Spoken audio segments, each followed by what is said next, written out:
Facebook পেজের মেসেঞ্জারে কয়েকজন মেসেজ দিয়ে জানতে চেয়েছে যে ভাই মালয়েশিয়ার কলিং ভিসায় নাকি এখন পাসপোর্ট জমা নিচ্ছে, মেডিকেলও নাকি হচ্ছে, এইটা কিভাবে কি? সো ওকে, এইখানে আমি 2025 সালে কলিং ভিসা সর্বশেষ যে আপডেটটা আপনাদের সাথে শেয়ার করছি।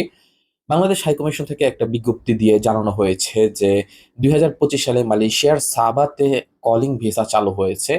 এইটা বলে সবার কাছ থেকে পাসপোর্ট জমা নিচ্ছে। অনুগ্রহ করে মালয়েশিয়ার সাবা অঞ্চলে এখন পর্যন্ত বাংলাদেশিদের জন্য কলিং ভিসা চালু করা হয়নি।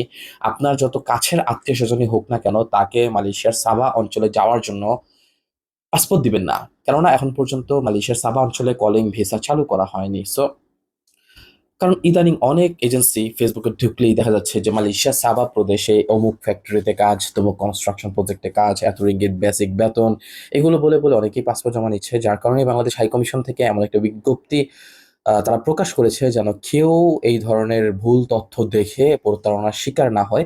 তাই স্পষ্টভাবে বাংলাদেশ হাইকমিশন ঘোষণা করে দিয়েছে মালয়েশিয়া সাবাতে কোনো রকম কলিং ভিসা চালু করা হয়নি। তাই আপনারা কেউ নিকটতম কোনো আত্মীয় স্বজনের কাছে অথবা দালালের প্রলোভনে পা দিবেন না, কারোর কাছে পাসপোর্ট জমা দিবেন না। কারণ আপনি যদি এই মুহূর্তে পাসপোর্ট জমা দেন, তাহলে যখন মালয়েশিয়ার কলিং ভিসা সত্যি সত্যি খুলবে, তখন কিন্তু আপনার হাতে আর পাসপোর্ট থাকবে না, আপনি মালয়েশিয়াতে আর আসতে পারবেন না। এই হচ্ছে 2025 সালের কলিং ভিসা সর্বশেষ আপডেট, যেটা কিনা সরাসরি বাংলাদেশ হাইকমিশনের তথ্য অনুযায়ী দেওয়া হয়েছে। কারণ আমার মেসেঞ্জারে অনেকগুলো মেসেজ এসেছে যে শাফিন ভাই, সেই 2017-18 সালে আপনার আইডিতে আমি অ্যাক্টিভ ছিলাম, কিন্তু আপনি অনেক দিন অনেক বছর হয়ে গেছে ঠিক মতো ফেসবুক কন্টিনিউ করেন না, এখন আবার আপনার নতুন আইডি পেলাম। সো যাই হোক ফ্রেন্ড, যেটা ইম্পর্টেন্ট তথ্য এটাই আমি আপনাদের সাথে শেয়ার করলাম।